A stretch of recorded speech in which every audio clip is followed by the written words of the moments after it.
haiwezekani bila vitu viwili muhimu sana. Cha kwanza ni watu, cha pili ni nishati. Haya mengine yote ni sekondari, lakini primarily msingi wa uchumi wote duniani, wa kwanza ni watu, wa pili ni nishati. Nishati ndio ambayo inazalisha viwanda, viwanda vinazalisha bidhaa mbalimbali.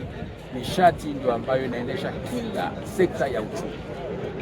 Kwa hiyo tusiangalie nishati hii inayozalishwa katika bwawa la Mwalimu Nyerere kama nishati ya kuwasha taa, na serikali isione kufikisha umeme vijijini ni kuwashia wananchi taa. Ione umeme huu unafikisha vijijini ukazalishe na kukuza uchumi wa wananchi moja moja na uchumi wa wananchi kama jamii.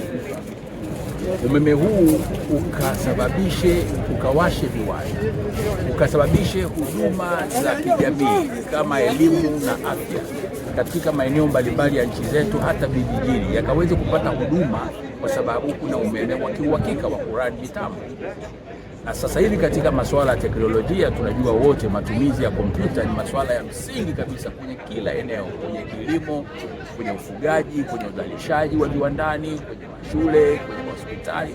Leo ni siku kubwa sana ya kihistoria kwa nchi yetu, kwa serikali yetu, kwa Watanzania, kwamba kama taifa tumejaribu na tumeamua na tumeweza kutekeleza mradi mkubwa kabisa wa kihistoria ambao ni fahari kwa nchi, fahari kwa Afrika.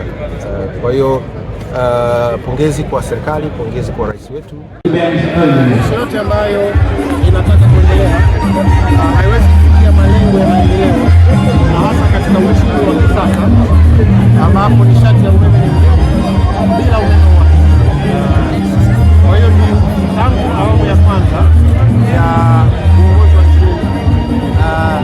hii dhana kwamba umeme wa uhakika ndio msingi wa uchumi umekuwepo, na wakati wote katika vipindi vyote, awamu zote, kila awamu inafanya kazi yake. Tunaona awamu hii imefikia kilele kwa maana mradi mmoja pekee wa uzalishaji wa umeme, lakini pia na miradi mingine ya miundombinu ambayo tunasikia hapa. Kwa hiyo hapa ni uhakika wa uchumi, uhakika wa uwekezaji, uhakika wa ajira, lakini pia na ufanisi wa shughuli. Moja ya misingi ya umeme wa uhakika ni mchanganyiko wa vyanzo vya umeme kwenye grid. Lazima una umeme wa jua, umeme wa gesi, umeme wa maji, umeme wa upepo, ndio unapata uhakika. Kwa hapa, kwa maana ya umeme wa uhakika wa maji, tumefanya kazi kubwa.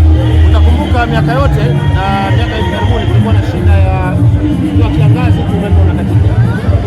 Moja ya sifa za mradi huu ni kwamba bwawa lake ni kubwa kiasi kwamba linaweza kuhimili viangazi viwili au vitatu na umeme kwa hiyo tumepata